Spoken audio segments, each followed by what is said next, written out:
versions of the VIC-20. We have the older pre-1982 version with a 9-volt AC power connector and a slightly different badge. Newer units had a DC power input and a different keyboard.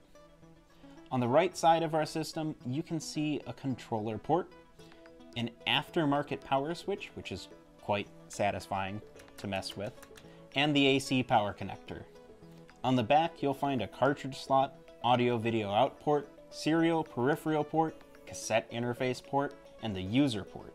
Commodore offered a dedicated monitor for the VIC-20, which gave it a graphics advantage over many home computer systems at the time due to the use of composite video. Output could be sent to a regular television using an RF converter. And now for the ratings.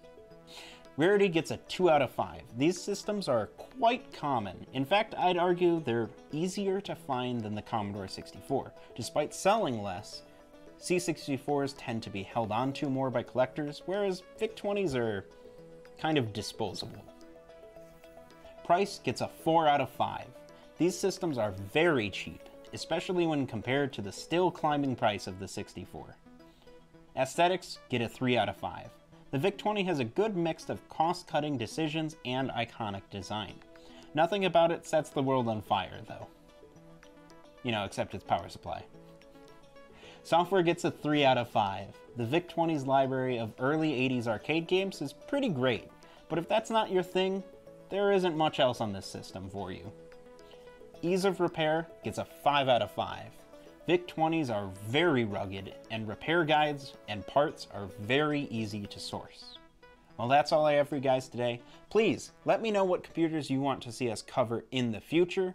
Be sure to check out our Commodore 64 first look video, the successor to this system, and check out our Discord, and of course, you can support us on Patreon so we can keep buying more computers. And I'll see you guys next time.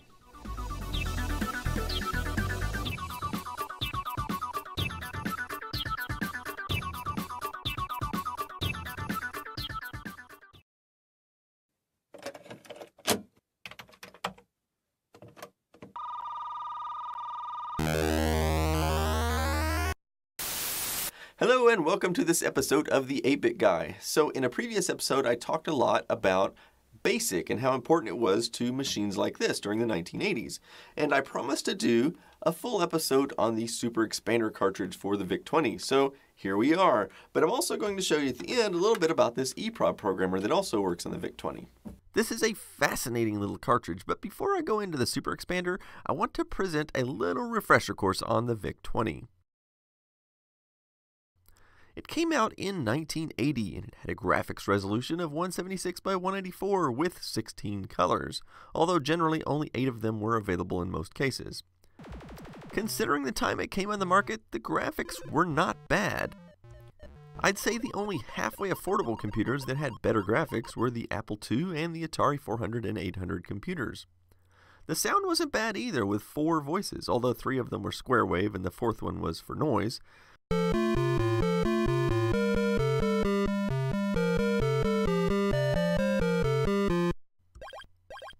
This was still better than pretty much every other computer game system on the market, except for the before-mentioned Atari computers. The weak point of this computer was by far the memory. It only had 5K of RAM. But if you think that sounds bad, it's even worse than you think. Some of that RAM is needed by the system, so there was only 3.5K available to the end user. In fact, when you boot up the computer, it will tell you that you have roughly 3.5 kilobytes free. Even as a 6-year-old kid trying to create programs in BASIC, I found myself constantly running out of memory. And the other weak point of this computer was its implementation of BASIC. You see, Commodore negotiated a killer deal with Microsoft. For a single fee, they were able to use the Microsoft BASIC in as many computers as they wanted to. So they just brought over the same BASIC that they used in the Commodore PET. The PET, however, was a text-only machine, and it had no sound synthesizer. So there was no need for any BASIC commands to control graphics and sound when the computer didn't have any. So that meant that computers like the Apple II had an edge, since people could write their own programs in BASIC and create graphics easily using the built-in commands. Keep in mind that back in 1980, coding your own programs in BASIC was still very much a thing that people actually did. So it was certainly possible to get RAM expander cartridges like this one for the VIC-20, and it added some much needed RAM. However, there weren't really that many programs that actually made use of it, since most commercial programs tended to target the factory options so that the customer base would be the largest. They knew if they targeted the high end, then that would limit the customer base of their product. And most of the good games for the machine were distributed on ROM cartridge anyway, so there was no need to have a lot of RAM in the system for those.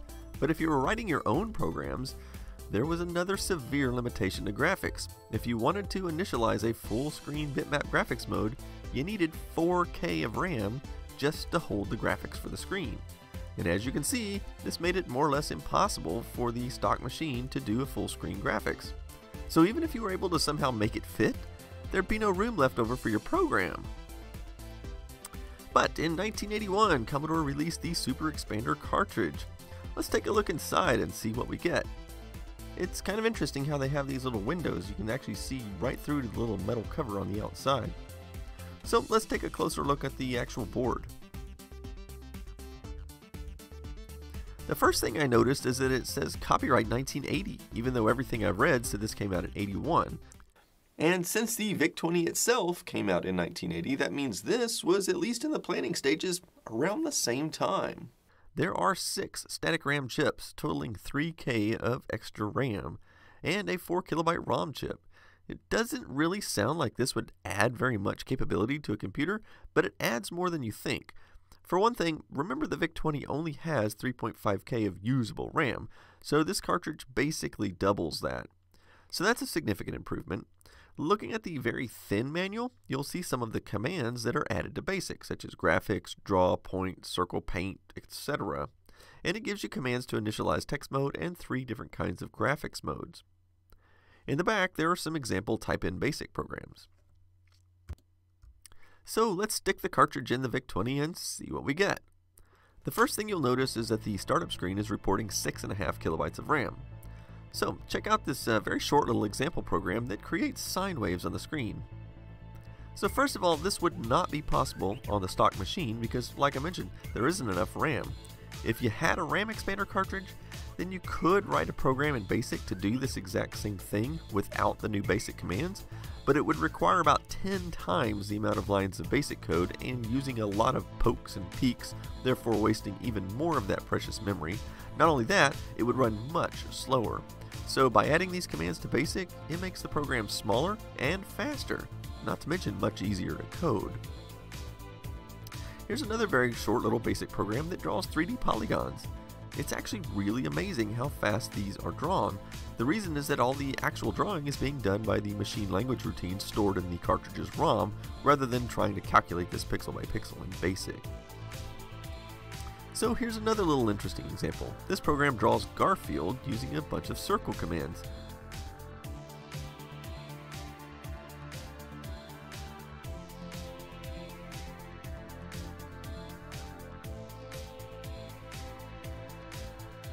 This is sort of a lost art, being able to create neat pictures like this out of a string of commands. It's kind of fun to watch as the picture comes alive with each new stroke of the pen, so to speak.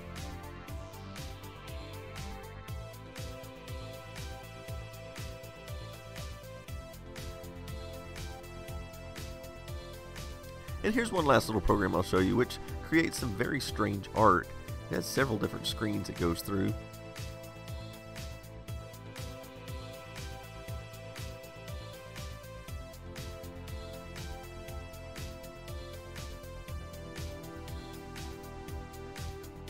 Whoever wrote this seems to like eyeballs. Besides graphics, it adds sound commands to BASIC, but in a really clever way. You can create sounds with the print command. Once you've typed the first quotation mark, you press Control and the left arrow like this, which creates a little reverse F. This tells it that you want to print sound instead of text. You have to start off by setting some parameters such as V9, which sets the volume to 9, T for tempo, then S for speaker, which is another way of saying voice. In this case, I'll use voice 1.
it's a game they play.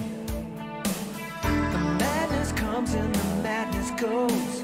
It's a simple world, but it's all they know. You tried to fix it, but there's nothing you can do. You just gotta see it through.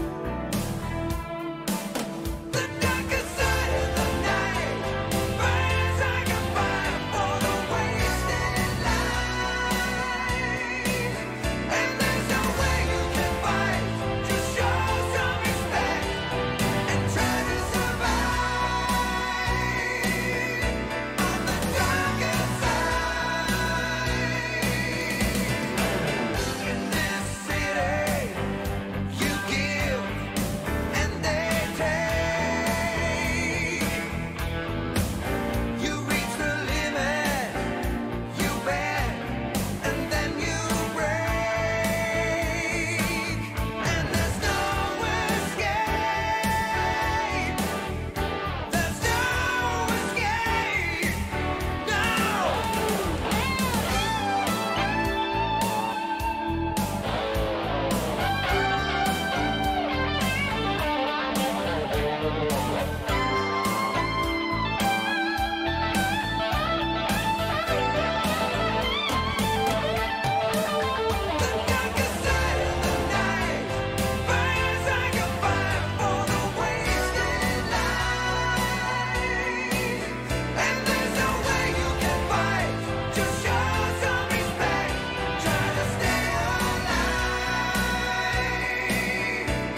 Evil smiles on graveyard faces, all dressed to kill. They got no mercy, no limitations in finding a perfect thrill. It looks like they probably will. It's gonna be wild tonight. Flash to flash and bite to bite. It's gonna be wild tonight. I can feel it coming. It's gonna be wild. It's gonna be wild tonight. Flash to flash and bite to bite. It's gonna be wild tonight. I can feel it. I can feel it. It's gonna be wild tonight. Flash to flash and bite to bite. Flash to flash and bite to bite. Flash to flash and bite to bite. Flash to flash and bite to bite. Flash to flash and bite to bite. Flash to flash and bite to bite.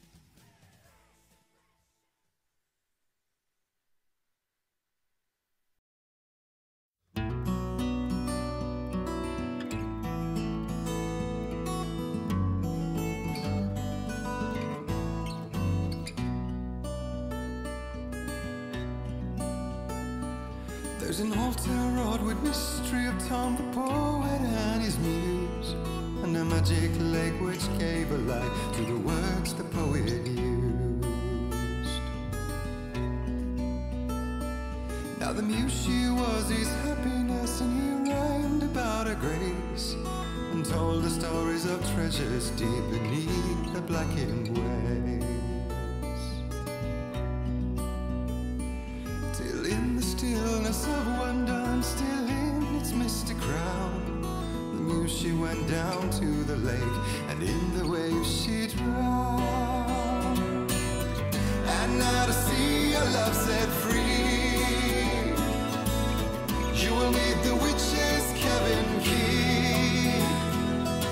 Find the lady of the light, gone mad with the night.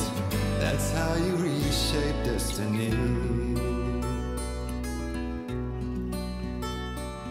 The poet came down to the lake to call out to his dear. When there was no answer, he was overcome with fear.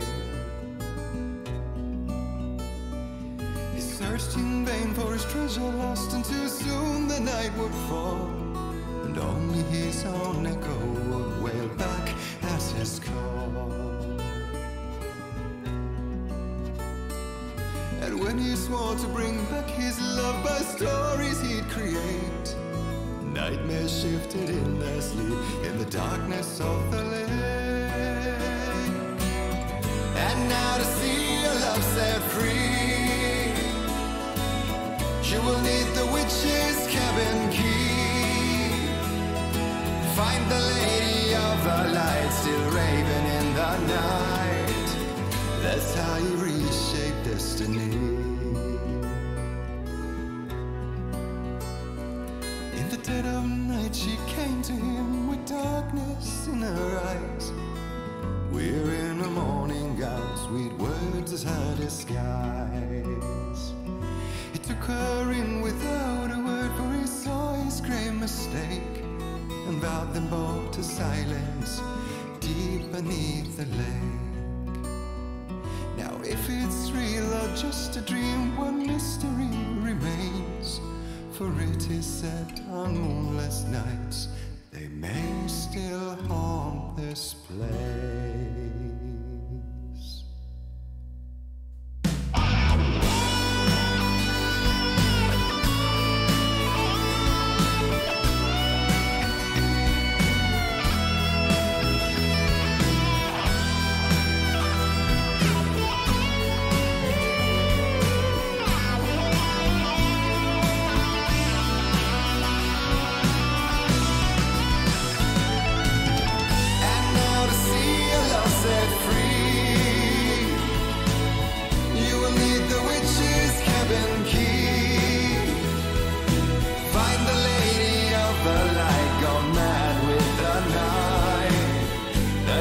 you reshape destiny.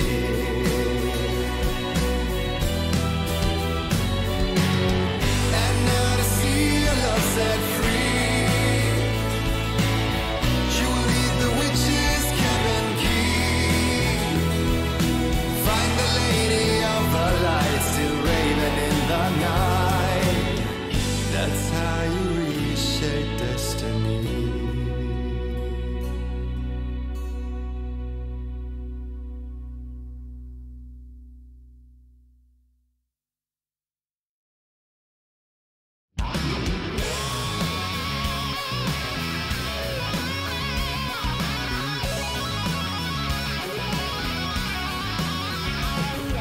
Warriors, torchbearers, come redeem our dreams.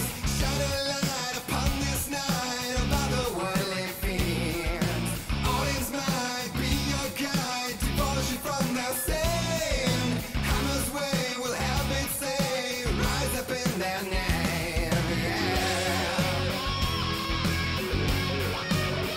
Memory and thought, shed black and cold.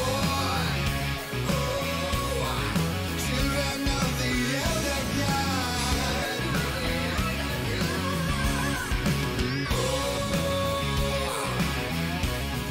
Scourge of light upon the dark.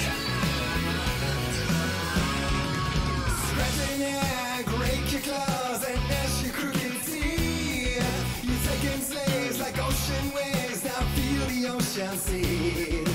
Father thought, bless this war between the dark and light.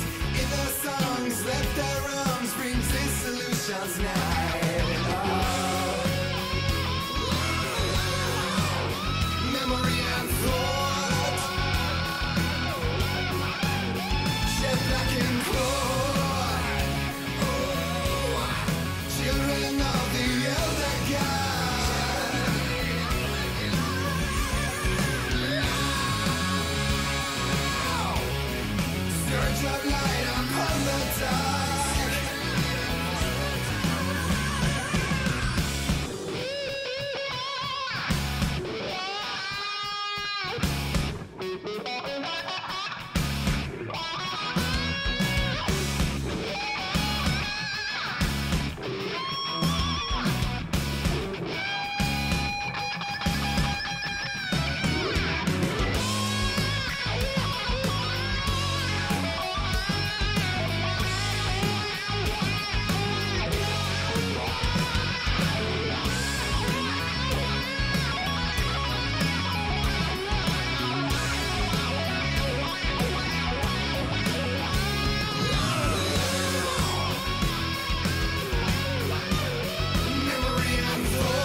find you when I had the chance. Instead I danced with death in fervor skin.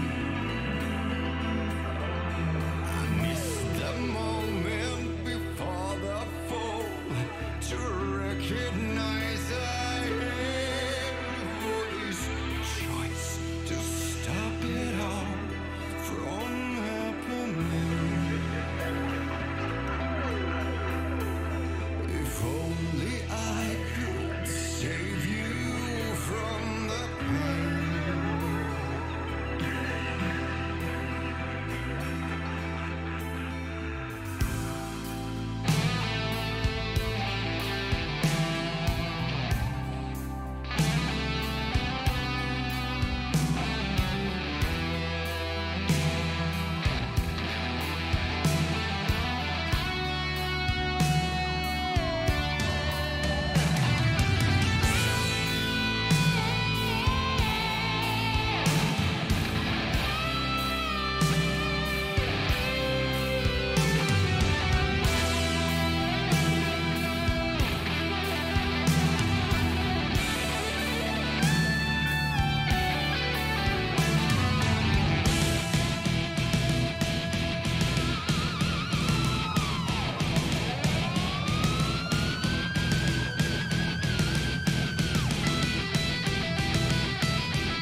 sun's still warm.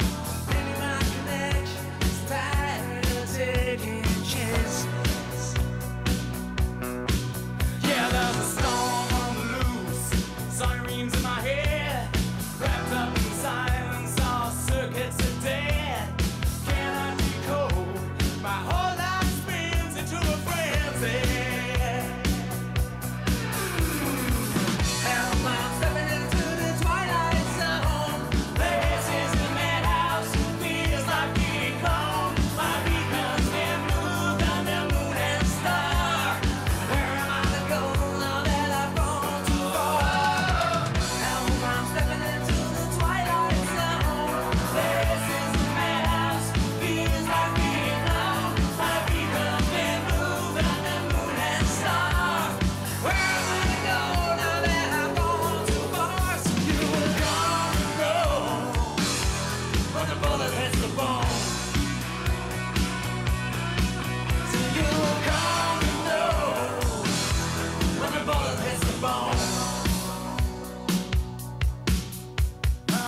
Destination unknown. Double cross messenger.